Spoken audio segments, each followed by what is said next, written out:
RG Kar rape case में मामले दिन पर दिन बढ़ते जा रहे हैं और ऊपर से बिगड़ते भी। इस हफ्ते हम जहां सुप्रीम कोर्ट और कलकत्ता हाई कोर्ट में एक बार फिर से इस केस की हियरिंग देखेंगे और सबके सामने आ जाएगा कि भला सीबीआई की जांच से इस केस में क्या पता चला है। वैसे ही आपको बता दें कि एक और मसले में West Bengal state government Supreme Court आ पहुंची है। जी हाँ, आपने सही सुना। ये मसला है 27 अगस्त को हुए नाबन अभियान से जुड़ा हुआ, जिसमें कि पीसफुल प्रोटेस्ट वायलेंट हो गए थे, जिसके बाद कलकत्ता पुलिस ने इस केस में Sayan Lahiri who was alleged to be the leader of the Paschim Bangal Chhatra Samaj को अरेस्ट कर लिया था। हालांकि बीते दिनों जस्टिस अमृता सिन्हा ने सायन को बेल दे दी थी और उल्टा कलकत्ता पुलिस को खूब फटकारा था, ये कहते हुए कि उन्हें प्रोटेस्ट अच्छे से कंट्रोल करने चाहिए थे। इसी बेल ऑर्डर को चैलेंज करते हुए अब West Bengal government Supreme Court जा पहुंची है और वही एक और पुलिस सुप्रीम कोर्ट का रुख कर रही है, ये कहते हुए कि इस मामले में वेस्ट बंगाल ने एविडेंसेस के साथ छेड़छाड़ की है। क्या है ये पूरा मामला और कौन से एविडेंस टैंपर होने की बात अब सामने आई है, देखते हैं। और साथ ही ये भी देखते हैं कि सीनियर एडवोकेट कपिल सिब्बल ने वाइस प्रेसिडेंट धांगर की फटकार को क्या पलट जवाब दिया है। बीते दिनों हमने देखा था कि कैसे सीनियर एडवोकेट कपिल सिब्बल को बैश करते हुए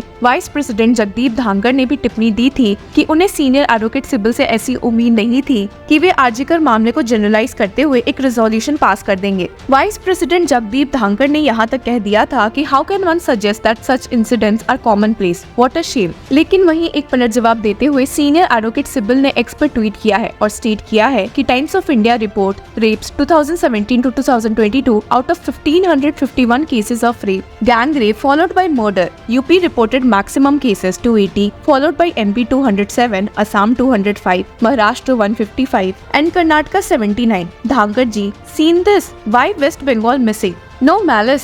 और वहीं सुप्रीम कोर्ट में एक वेस्ट बंगाल एडवोकेट ने अपनी प्ली फाइल करते हुए कहा कि इस केस में टीएमसी पार्टी सारे एविडेंसेस मिटाने के चक्कर में है। और फीमेल लॉयर ने स्टेट किया, the public prosecutor is a TMC card, my case diary is manipulated and evidence tampered bye CID officials. I previously approached the court for संदेश खाली and now RG Kar, my plea was sent to the high court. इस point पर justice B R Gavai ने भी सवाल करते हुए पूछ लिया कि why not trust the high court, they will handle it. जिसके जवाब में फीमेल एडवोकेट ने स्टेट किया कि I am mocked for believing in the judiciary in a TMC ruled state. और इस केस में सुप्रीम कोर्ट बेंच ने इस प्ली को डिसमिस कर दिया है। और वहीं शॉकिंगली उन्होंने वेस्ट बंगाल स्टेट गवर्नमेंट द्वारा चैलेंज किए गए बेल ऑर्डर के भी प्ली को डिसमिस करते हुए जस्टिस अमृता सिन्हा के डायरेक्शंस को अपहेल्ड किया है। अब भले इस मामले में सीबीआई की ओर से कोई स्टेटमेंट नहीं आया है, वहीं आपको बता दें कि एक शॉकिंग टर्न ऑफ इवेंट में इंडियन मेडिकल एसोसिएशन की वेस्ट बंगाल ब्रांच ने डिस्कवर किया कि जिन लोगों ने इस क्राइम सीन की जांच की थी वे असल में एक्सपर्ट्स नहीं थे।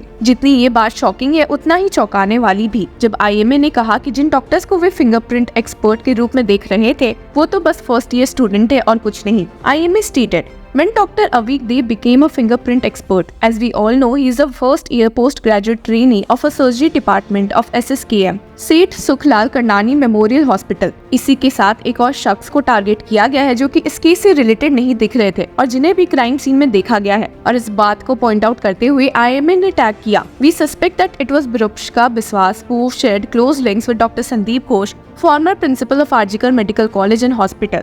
What was he doing there? लेकिन इस मामले में बिस्वास ने स्टेट किया है कि वे क्राइम सीन पर मौजूद ही नहीं थे। इस केस में और ट्विस्ट एंड टर्न्स देखने को मिले जब सीबीआई ने डॉक्टर संदीप घोष से की गई इंट्रोगेशन में पाया कि उन्हें बॉडी मिलने के करीबन 1 घंटे के बाद कॉल आया है और वहीं कलकत्ता पुलिस को इस मामले में 40 मिनट के बाद कॉल किया गया। Ghosh allegedly informed the CBI that he first learned about the death around 10:20 AM on 9th August when he returned a call from Sumit Roy Tapadar, an associate professor in the respiratory medicine department. The body was discovered at 9:30 AM and the police were informed at 10:10 AM, indicating a delay of 40 minutes. तो सवाल ये है कि भला इतने time से body के साथ हो क्या रहा था और इतना लेट पुलिस के साथ साथ फॉर्मर प्रिंसिपल को भी क्यों कांटेक्ट किया गया है। सिर्फ यही नहीं बल्कि एक न्यूज एजेंसी ने बताया कि सीबीआई कलकत्ता पुलिस द्वारा इस केस में फाइल्ड इनिशियल एफआईआर को भी देखकर काफी चौंक गई थी, जिसमें बहुत ही प्रॉब्लमैटिक स्टेटमेंट्स यूज किए गए थे, particularly the phrase wilful rape with murder by unknown miscreants. Senior counsel Kaushik Gupta from the Calcutta high court ने इस फ्रेज को खूब फटकारा है और स्टेट किया है कि a rape and murder cannot be unwilling. Secondly, as a legal practitioner, I too find the delay on the part of the hospital authorities in informing the police about the recovery of the body highly suspicious. Any time lapse in informing the police in such matters delays the process of filing the FIR, which can adversely impact the prosecution. अब चलिए एक नजर डालते हैं कि आखिर किस viral video की बात IMA ने अपने कुछ रीसेंट स्टेटमेंट्स में किया है।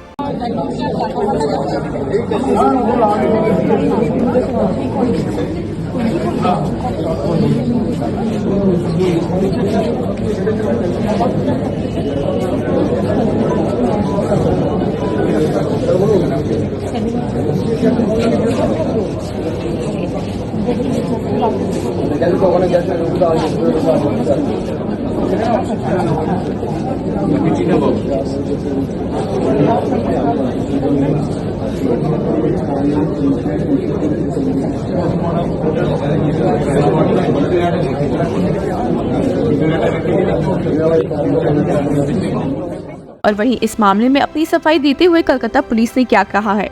Let me clarify that the seminar hall is basically a room which is 51 feet by 32 feet, and inside this particular room, when the body was found, the hospital curtains were used to immediately cordon off the area, and for 40 feet from the dead body, no one could enter apart from the scheduled number of people who were supposed to enter in that area.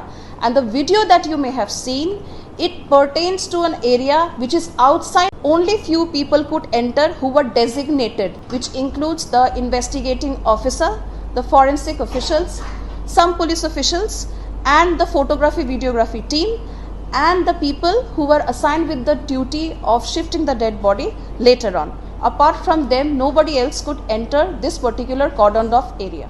इन्हीं सब के साथ Sanjay Roy, the prime accused in the rape and murder of the RG Kar medical college and hospital doctor, in his first interaction with his lawyer in Presidency Jail, has told her that he wants to plead not guilty in court. Speaking with lawyer Kavita Sarkar, he also said he maintained his innocence in the polygraph test. इस polygraph test और advocate सरकार के साथ हुए interactions में संजय रॉय ने कहा है कि उसे फ्रेम किया जा रहा है, since he did not even know the woman. When he entered the room, he saw her covered in blood. He claimed that he rushed out of the spot as he panicked. जब CBI ने रॉय से पूछा भी कि body मिलने के बाद उसने किसी को इन्फॉर्म क्यों नहीं किया, तो उसने कहा कि लोग उस पर विश्वास नहीं करते। CBI officers who have so far spoken to a number of witnesses believe that Roy had been trying to shift focus and mislead the investigators. पर वहीं रॉय के लॉयर्स ने ये क्लेम किया है कि उसके स्टेटमेंट्स को सीसीटीवी फुटेज से मैच किया जा सकता है and stated, if he had access to the seminar hall so easily, it shows that there was a security lapse on that night and someone else could have also taken advantage of that, said Sarkar, the lawyer appointed by Legal Aid Defense Counsel System for Roy. उन्होंने आगे ये भी state किया है कि the CBI has not shared anything related to the case with us. Roy is entitled to a free copy of the FIR. The agency has not even supplied that. Instead, we have been asked to procure a certified copy from the court. तो देखते हैं कि इस मामले में CBI अब क्या new evidences लेकर पेश होती है। Till then, keep following Law Chakra.